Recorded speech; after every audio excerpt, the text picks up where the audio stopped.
إن الحمد لله نحمده ونستعينه ونستغفره ونعوذ بالله من شرور أنفسنا ومن سيئات أعمالنا من يهده الله فلا مضل له ومن يضلله فلا هادي له.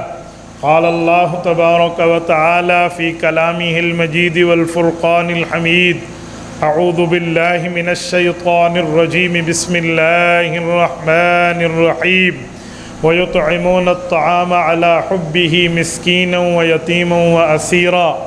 عن عبد الله رضي الله تعالى عنه قال: قال رسول الله صلى الله عليه وسلم: أما ترضى أن تكون مني بمنزلة هارون من موسى إلا أنه لا نبي بعدي. اللهم صل على محمد وعلى آل محمد كما صليت على إبراهيم وعلى آل إبراهيم إنك حميد مجيد. اللهم بارك على محمد وعلى آل محمد كما باركت على إبراهيم وعلى آل إبراهيم إنك حميد مجيد. معزز دوستو، آج 13 اپریل 2023 بروز جمعرات ہے اور رمضان المبارک کا یہ تیسرا عشرہ، رمضان المبارک سن 1444 ہجری کا یہ تیسرا عشرہ اپنی آب و تاب سے جاری ہے، اور ہم یہاں مرکزی جامع مسجد کلاں مولوی احمد صاحب جو ماشاءاللہ سال ہا سال سے اہل سنت والجماعت کا ایک مرکز چلا آ رہا ہے، جس میں ایمان اور عقیدے اور نظریے سے لے کر رمضان اور عید الفطر تک پوری ڈیرہ اسماعیل خان کی قوم کا یہ مطاع اور فرما برداری کے معاملات یہاں تک ہے. مجھے بڑی خوشی ہے کہ ہمارا یہ مرکز شرعی اسلامی اصولوں کی بنیاد پہ اگر عید الفطر اور رمضان کا اعلان کرتا ہے تو مسلمانان اہل سنت والجماعت ڈیرہ اسماعیل خان اس پر سر تسلیم خم کرتے ہیں.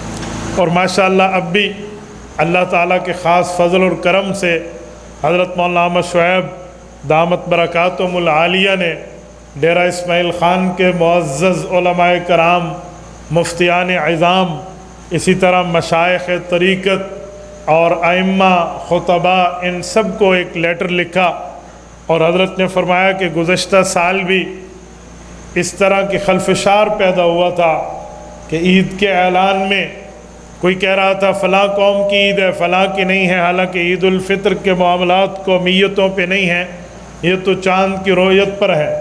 تو اس لیے اس دفعہ علماء کرام سے مشورہ لیا گیا کہ آپ کیا بتاتے ہیں، کس معاملے کو اپنایا جائے، کیا جو اکابرین کی ترتیب شروع سے آ رہی ہے اسی کو قائم اور دائم رکھیں یا اس سے ہٹ کے. تو سب نے ہمیں بتایا اور باعث سگنیچر اپنے اعتماد کا اظہار بھی کیا، اور تقریباً رمضان المبارک کی مصروفیات کے باوجود کوئی 250 کے لگ بھگ علماء، قراء، حفاظ، ائمہ مساجد، مشائخ خانقاہ نے حضرت مولانا کو اپنے اظہار اعتماد دلایا ہے. یہ ماشاءاللہ یہ کل سے چھپ کے آ گیا ہے. حضرت مولانا احمد شعیب دامت برکاتہم العالیہ کی طرف سے رسالہ عمدۃ المقال فی رؤیت الہلال، کہ رؤیت ہلال چاند کے دیکھنے کے بارے میں ڈیرہ اسماعیل خان کے مکمل اہل سنت والجماعت کا متفقہ موقف، اور اس پر ماشاءاللہ حضرت مولانا نے پوری تاریخ رقم فرمائی ہے کہ 1931 میں حضرت مولانا شہاب الدین احمد افندی رحمہ اللہ کا انتقال ہے. ان کے وقت سے اور ان سے پہلے اور پھر ان کے بعد حضرت مولانا حماد اللہ فاروق شہید رحمۃ اللہ علیہ تک یہ بالکل ایک اتفاقی معاملہ چلا آ رہا ہے. تو حضرت نے پوری تاریخ لکھی کہ ڈیرہ اسماعیل خان کے تمام جتنی تحصیل ہیں، تحصیل پروا، تحصیل درابن، تحصیل پہاڑپور، تحصیل کلاچی، ان میں جتنے جملہ علماء کرام، فضلائے دیوبند، بڑے بڑے مشائخ طریقت، خواجہ عثمان دامانی رحمۃ اللہ علیہ سمیت حضرت خواجہ سراج الدین دامانی رحمۃ اللہ علیہ سمیت، میں حیران ہو جاتا ہوں جن کا وفات کا سن 1898 اور 1914، وہ بھی اسی مسجد کے اعلان پر اعتماد فرمایا کرتے تھے۔ حضرت نے پوری تاریخ لکھی، قائد ملت اسلامیہ حضرت مولانا مفتی محمود نور اللہ مرکزہ کا اعتماد لکھا، اور اس کے اوپر علماء کو خط لکھ کر اپنے اعتماد کا اظہار مانگا۔ تو ماشاءاللہ ابھی بھی تصدیقیں جاری ہیں، یہ کم از کم کوئی 250 علماء کی تصادیق یہ میرے ہاتھ میں آپ کے سامنے، جنہوں نے اتفاق کا اعلان کیا ہے کہ جامع مسجد کلاں مولوی احمد صاحب ہمارا مرکز ہے، اس کے اعلان کو ہم اپنا اعلان سمجھیں گے۔ اگر عید الفطر کا اعلان یہاں سے ہوا، رمضان کا اعلان یہاں سے ہوا، پورا مہینہ یہاں سے گولے بجا کر سحر اور افطار کے اعلان ہوتے ہیں، اگر پورا مہینہ ہم انہی کے کہنے پر سحر و افطار کرتے اور رکھتے ہیں تو پھر عید الفطر کا جو ایک دن ہے وہ بھی انہی پر بطریقہ اولا رکھیں گے۔ یہ ماشاءاللہ مجھے بڑی خوشی ہے کہ اس دفعہ ضلع ڈیرہ اسماعیل خان کے جملہ علماء کرام نے اس پر اتفاق بھی کیا ہے اور اعتماد کا اظہار بھی کیا ہے۔ میری دعا ہے اللہ تعالیٰ اس اتفاق اور اتحاد کو برقرار رکھے، ہمیں اپنے اکابر پر اعتماد کر کے ان کے ساتھ چلنے کی توفیق عطا فرمائے۔ میرے دوستو، 21 رمضان المبارک حضرت سیدنا حیدر کرار علی المرتضیٰ رضی اللہ تعالی عنہ کا یوم شہادت ہے۔ اس کے حوالے سے آپ اور ہم جمع ہیں۔ میں آپ کی خدمت میں تاریخ کی درستگی کے طور پہ ایک جملہ کہتا ہوں، اور رمضان المبارک وہ مہینہ ہے جس میں صرف سیدنا علی المرتضیٰ رضی اللہ تعالی عنہ سے نسبت نہیں ہے، بلکہ اس کی کئی نسبتیں ہیں۔ رمضان کے پہلے عشرے میں حضرت اماں فاطمۃ الزہرا رضی اللہ عنہا کا انتقال ہے، خاتون جنت سلام اللہ علیہا، نبی پاک علیہ السلام کی چوتھی اور چہیتی بیٹی۔ اسی طرح رمضان المبارک کی 10 تاریخ کو جب پہلا عشرہ مکمل ہو رہا ہے، رسول اللہ صلی اللہ علیہ وآلہ وسلم کی رفیقہ حیات، اس امت مسلمہ کی پہلی اسلامی اماں جان ام المؤمنین حضرت خدیجۃ الکبریٰ رضی اللہ تعالی عنہ کا انتقال ہے۔ رمضان المبارک کی 15 تاریخ کو امام علی مقام امام حسن ابن علی رضی اللہ تعالی عنہ کی ولادت باسعادت ہے۔ 16 رمضان المبارک کو جنگ بدر کی روانگی ہے۔ 17 رمضان المبارک حضرت اماں جان عائشہ صدیقہ رضی اللہ تعالی عنہ کا انتقال ہے۔ 18 رمضان المبارک فتح مکہ بھی ہے، اور اس سے کچھ عرصہ قبل حضرت رسول اللہ کی لخت جگر حضرت فاطمۃ الزہرا کی بڑی بہن حضرت عثمان ذو النورین کی اہلیہ حضرت رقیہ رضی اللہ تعالی عنہ کا انتقال ہے۔ اسی طرح 20 رمضان المبارک سے پہلے 18 کی روایت بھی ہے، 17 کی بھی ہے، حضرت علی المرتضیٰ پہ ضرب لگی ہے۔ 21 کو حضرت علی المرتضیٰ کی شہادت ہے۔ اسی طرح حضرت علی المرتضیٰ کی شہادت کے بعد 24-25 رمضان میں حضرت ام سلمہ رضی اللہ تعالی عنہ نبی پاک صلی اللہ علیہ وسلم کی اہلیہ ام المؤمنین کا انتقال ہے۔ تقریباً کو یہ 10 عنوانات بنتے ہیں جس پر گفتگو کی جا سکتی ہے اور کرنی چاہیے۔ میں ان سب کو خراج عقیدت پیش کرتے ہوئے آج دن کی موافقت کو سامنے رکھ کے سیدنا حیدر کرار حضرت علی المرتضیٰ رضی اللہ تعالیٰ عنہ کے حوالے سے بات کرنے لگا ہوں۔ میرے دوستو، حضرت علی المرتضیٰ رضی اللہ تعالیٰ عنہ رب کریم نے جب ان کو دنیا میں بھیجا ہے تو انہوں نے جب کلمہ پڑھ کے اپنے آپ کو مشرف با اسلام کرایا۔ ان کا اسلام کتنا پرانا ہے، یہ کتنا عرصہ پہلے اسلام لائے ہیں۔ میں یوں کہہ سکتا ہوں کہ اسلام کے اعلان کی عمر اور علی المرتضیٰ کے ایمان کی عمر یہ بالکل برابر ہے اور ہم عمر۔ جس دن اسلام کا اعلان ہوتا ہے حضرت علی المرتضیٰ رضی اللہ تعالیٰ عنہ اس دن اسلام کے اندر داخل ہوتے ہیں۔ اس کے اوپر مورخین نے لکھا ہے حضرت ابو بکر صدیق رضی اللہ تعالیٰ عنہ مردوں میں، بڑی عمر کے لوگوں میں، حضرت علی المرتضیٰ بچوں میں، حضرت زید ابن حارثہ غلاموں میں، حضرت خدیجۃ الکبریٰ خواتین میں سب سے پہلے ایمان لائی ہے۔ ان 4 خوش قسمت افراد کے ایمان کی عمر اتنی ہے جتنے اسلام کے اعلان کی عمر۔ جب نبی پاک علیہ السلام نے اعلان فرمایا یہ پہلے دن کی وصولی ہے، اور نبی پاک صلی اللہ علیہ وسلم کے اوپر یہ حضرات ایمان لائے ہیں۔ میرے دوستو، حضرت علی المرتضیٰ جب پیدا ہوئے تو ان کی والدہ نبی پاک صلی اللہ علیہ وسلم کی چچی حضرت ابو طالب کی بیوی حضرت فاطمہ بنت اسد رضی اللہ تعالی عنہ حضرت علی المرتضیٰ کی والدہ صحابیہ ہیں. اس وقت تو اسلام کا بھی اعلان نہیں تھا جب حضرت علی پیدا ہوئے. حضرت علی المرتضیٰ کے والد مکرم حضرت ابو طالب سفر پہ تھے، تو جب پیدا ہوئے حضرت علی گھر میں تو ماں نے ان کا نام اپنے ابا یعنی حضرت علی المرتضیٰ کے نانا جان کے نام پہ رکھا. وہ فاطمہ بنت اسد تھی تو ان کا نام اسد بن ابی طالب رکھا گیا. حضرت علی المرتضیٰ رضی اللہ تعالیٰ عنہ کا یہ نام بچپن میں ماں کی گود سے ان کو اسد ملا ہے. اسد عربی زبان میں شیر کو کہتے ہیں. یہ وہ لفظ ہے جو حضرت علی المرتضیٰ نے استدلال اس سے کیا تھا اس وقت جب مرہب جیسے کافر سے حضرت علی کا مقابلہ تھا، اور مرہب نے نعوذ باللہ یہ جملہ بولا کہ چھوٹا بچہ میرے ہاتھ سے مرنے آیا ہے، میرے مقابلے میں آیا، میں مرہب ہوں. اور مرہب کا عربی میں معنی شیر ہوتا ہے. تو حضرت علی المرتضیٰ نے پلٹ کے اس کو جواب دیا تھا. سیرت حلبیہ میں موجود ہے کہ تجھے مرہب کا لقب ملا ہے، تو جمعہ 8 دن، آج شیر بنا ہے. میں کون ہوں؟ میں وہ ہوں جس کو ماں نے اپنی گود میں رکھا، بات میں ہے شیر نام پہلے دیا. انا الذی سمتنی امی حیدرا کلیس غابات کریہ المنظرا، کہ میری ماں نے گھٹی سے پہلے میرا نام شیر رکھا ہے. تو مجھ سے 2 ہاتھ کر لے، تجھے اپنی حیثیت سمجھ آ جائے گی، آٹے اور دال کا بھاؤ سمجھ آ جائے گا، تیرا پالا کس سے پڑا. یہ حضرت علی المرتضیٰ کا نام. حضرت علی اس شعر میں اشارہ یہ کرنا چاہتے ہیں کہ میری ماں نے میرا نام میرے نانا جان کے نام پہ رکھا تھا. یہ امام نووی رحمۃ اللہ علیہ جو صحیح مسلم کے شارح ہیں، انہوں نے اس کو تفصیل سے ذکر فرمایا ہے. جب ابو طالب گھر واپس تشریف لائے اور بچے کے آنے پر دنیا میں بہت خوشی ہوئی تو نام پوچھا تو ماں نے کہا میں نے تو اپنے ابا والا نام رکھا ہے، ان کا نام اسد رکھا ہے. تو حضرت ابو طالب نے کہا کہ ان کا نام علی رکھنا چاہیے. علی کا معنی بھی تو بڑا عزت اور احترام والا ہے. بہرحال ان کا نام اسد بھی نک نیم کے طور پہ برقرار رہا.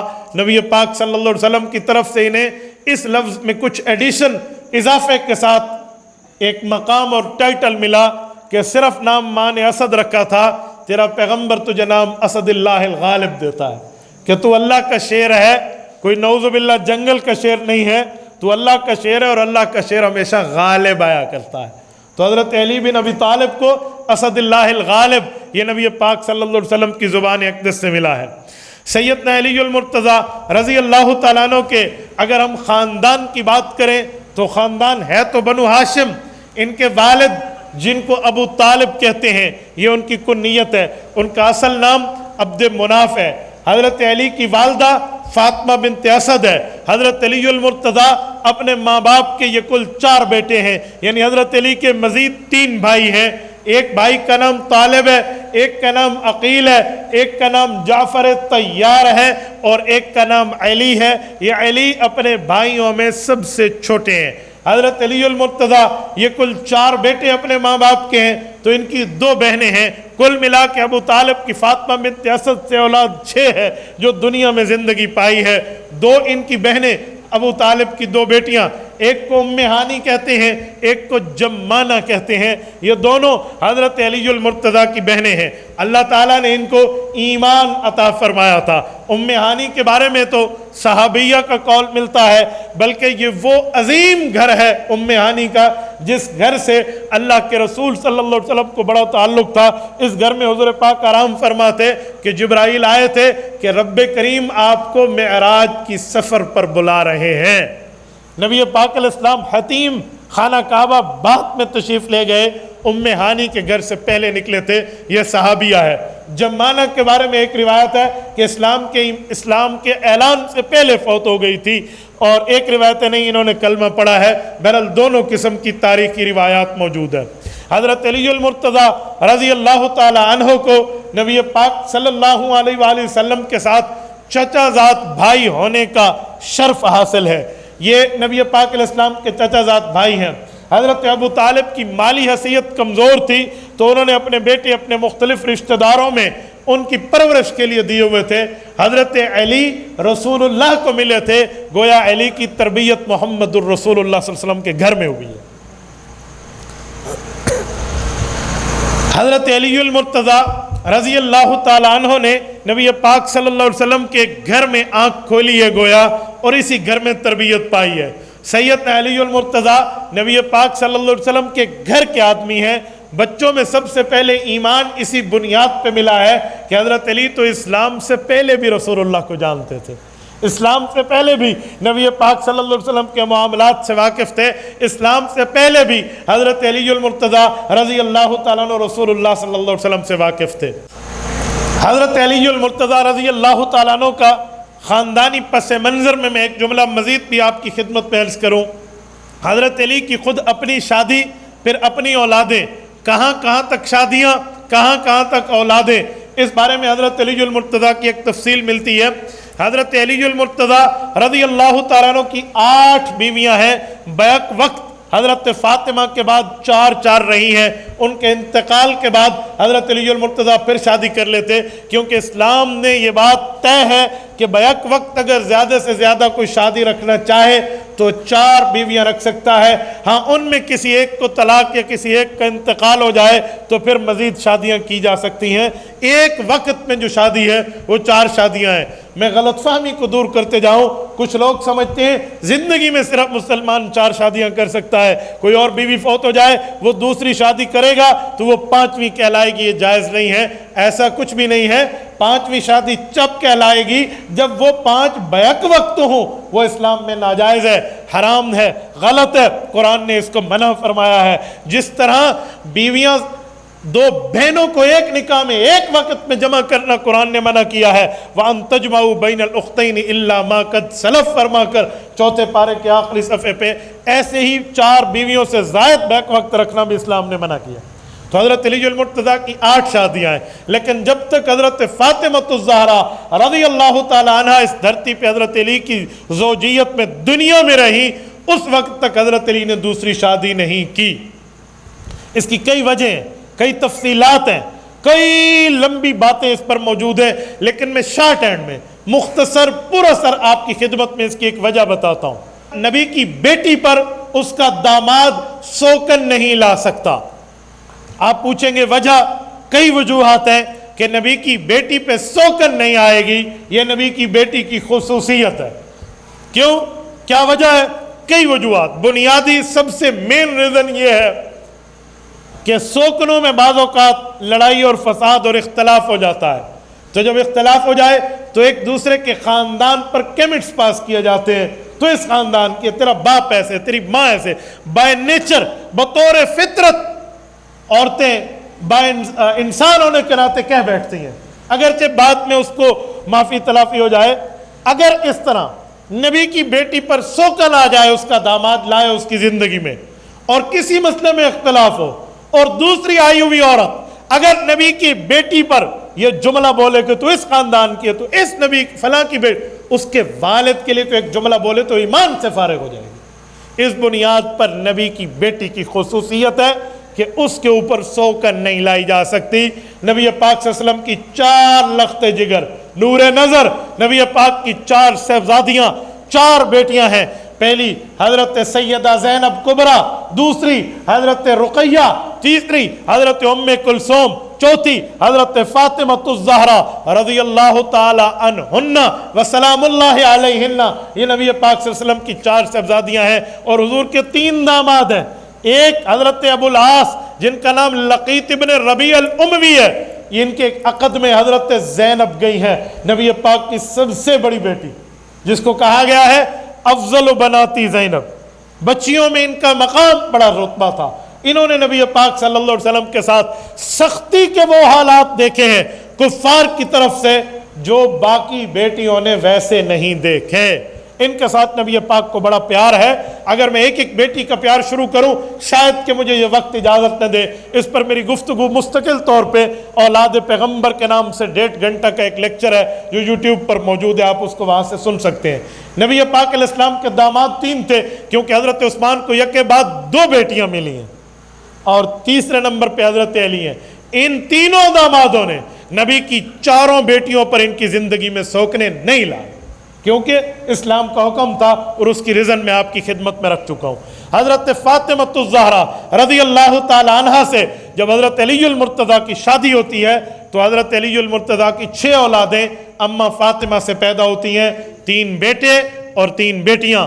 عام طور پہ 4 کا ذکر کیا جاتا ہے، 2 بیٹیاں اور 2 بیٹے۔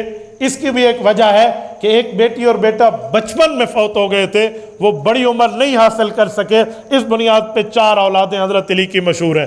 آج کل لوگوں میں عجیب بات ہے، کسی بندے کی اولادیں 4 ہوں، مثلا ایک بیٹا اس کا فوت ہو گیا ہو اور 2 بیٹے اور 1 بیٹی زندہ ہو، تو وہ پوچھو بھائی آپ کی اولاد کتنی ہے؟ اجی میری 3 اولادیں ہیں، 1 بیٹی ہے اور 2 بیٹے ہیں۔ اور خدا کے بندے جو فوت ہوا تھا ہاں وہ بھی میرا بیٹا ہے، تو اس کو اپنا بیٹا اور اپنی اولاد کے نمبر میں شمار کیوں نہیں کرتے؟ اس کو تو شمار کرنا چاہیے۔ یاد رکھیں جو نابالغ اولاد فوت ہو جاتی ہے یہ والدین کی بخشش کا سبب ہوتی ہے۔ والدین کی بخشش اسی بنیاد پہ ہوگی کہ ان کے جو بچے ہیں جو نابالغ فوت ہوئے ہیں وہ کل قیامت میں اپنے ماں باپ کی سفارش کریں گے۔ ہم جنازہ جو پڑھتے ہیں بالغ مرد و عورت کا اور ہے، بچی اور بچے کا اور ہے، کیوں؟ اس میں ایک لفظ پڑھا جاتا ہے جو بڑوں کے جنازے میں نہیں ہے، اجرا و ذخرا۔ اجرن کا معنی اللہ اس غم کو میری تنخواہ بنا دے قیامت میں، وذخرا اپنے پاس سیونگ رکھ لے، ذخیرہ کر لے، قیامت میں جب مجھے یہ نیکی چاہیے ہو تو یہ غم مجھے بطور نیکی اور اجر کے مل جائے۔ تو یہ لفظ ہم پڑھتے ہیں اجر و ذخرا، تو اس لیے اس کو بھی اپنی اولاد شمار کرنا چاہیے۔ میری اولادوں میں جتنی اللہ کے پاس گئے ہیں میں ان اولادوں کو ملا کے، کوئی پوچھے آپ کی کتنی اولاد ہیں میں بتاتا ہوں، لوگ کہتے ہیں یہاں تو 5 ہیں، آپ 8 کیسے کہہ رہے ہیں؟ بابا وہ 3 بھی تو میری اولادیں تھی نا، وہ کسی اور کی تو نہیں تھی، ان کو میں اپنے ساتھ شمار نہ کروں تو کیا کروں؟ ہمارے یہاں کوئی غلط رواج ہے، زندہ اولاد کو شمار کرتے ہیں، فوت شدہ کو شمار ہی نہیں کرتے، کوئی تو فوت شدہ کا نام ہی نہیں رکھتے۔ اور اتنا ان سے بیزار نہ ہو جاؤ، کل قیامت میں تمہاری یہ اولادیں اللہ ان کو نیک کرے، سفارش کریں گے اگر یہ حافظ عالم بن گئے، لیکن وہ حافظ عالم نہیں بھی ہوئے تب بھی وہ نابالغ بچے آپ کے شفیع بنیں گے۔ آپ دیکھیں نا کسی کا بچہ فوت ہو جائے تو کیا کہتے ہیں؟ اللہ آپ کو صبر دے اور آپ کا شفیع بنائے۔ کیوں کہا جاتا ہے شفیع؟ کہ وہ قیامت میں سفارش کرے گا۔ تو حضرت علی کی بھی 6 اولادیں ہیں، 2 بچپن میں حضرت فاطمہ سے فوت ہوئے ہیں، 1 بیٹی ہے حضرت علی المرتضیٰ کی رقیہ، اور 1 بیٹا ہے جس کا نام ہے محسن، عام طور پہ اردو میں اس کو محسن لوگ کہتے ہیں، اور اس پر کئی لوگوں کی جھوٹی کارستانیاں بھی گری ہوئی ہیں۔ کیا حضرت فاطمہ کے پیٹ میں یہ بچہ تھا، محسن بچہ پیٹ میں تھا، ابھی پیدا نہیں ہوا تھا، وہ ساکت ہو گیا تھا، نعوذ باللہ حضرت عمر نے کوئی جا کر دروازے پہ لات ماری تھی۔ اس سے بڑی بے ایمانی اس دھرتی پہ کوئی نہیں ہے۔ جھوٹ بولنے والا کسی نہ کسی جگہ پکڑا جاتا ہے، کیونکہ جھوٹ لنگڑا بھی ہوتا ہے، اندھا بھی ہوتا ہے، گونگا بھی ہوتا ہے، بہرا بھی ہوتا ہے، تو جھوٹ پکڑا جاتا ہے۔ میرے سامنے کوئی یہ جھوٹ بولے تو میں پہلا سوال کرتا ہوں کہ اس بچے کا نام کیا تھا؟ اجی محسن۔ تو میں نے کہا وہ کیسے ساکت ہوا؟ کہ ماں کے پیٹ میں تھا، لات لگی تھی، نعوذ باللہ۔ میں نے کہا جی میرا پہلا سوال ہے، ماں کے پیٹ والے کا نام رکھا جاتا ہے؟ محسن بچہ آپ نام لے رہے ہیں، حسن حسین محسن، جو ماں کے پیٹ میں اس کا نام رکھا جاتا ہے؟ اس زمانے میں تو الٹرا ساؤنڈ کی ترتیب ہی نہیں تھی کوئی بچہ بچی کا فرق بتا دے۔ حضرت علی المرتضیٰ رضی اللہ تعالیٰ عنہ کے گھر والی کا یہ بیٹا کس بنیاد پہ؟ نمبر 2، حضرت علی کو اس الزام کے ساتھ آپ نعوذ باللہ بزدل ثابت کرنا چاہ رہے ہیں۔ حضرت علی بزدل نہیں ہے، علی شیر خدا ہے۔ کسی کی بیوی پر آ کر کوئی اس طرح حملہ آور ہو جائے اس کے گھر میں، اور اس علی کا نام ہو لا فتح الا علی ولا سیف الا ذوالفقار، جو صاحب ذوالفقار نبوت کی تلوار کا دھنی ہو، اور اس کی بہادری کے چرچے سے مہینوں سفر پہ دنیا کے دشمن اس سے کانپ اور تھرا جائیں، اس کی بیوی پر کوئی حملہ آور ہو اور وہ بدلہ نہ لے؟ کیسی باتیں کی جا رہی ہیں یار؟ یہ حضرت عمر پہ حملہ نہیں ہے، یہ حضرت علی المرتضیٰ پہ پہلے حملہ ہے۔ تو اس طرح لوگ جھوٹ بولتے ہیں، حالانکہ یہ بچے پیدا بھی ہوئے ہیں اور پھر ان کی وفات بھی ہوئی ہے۔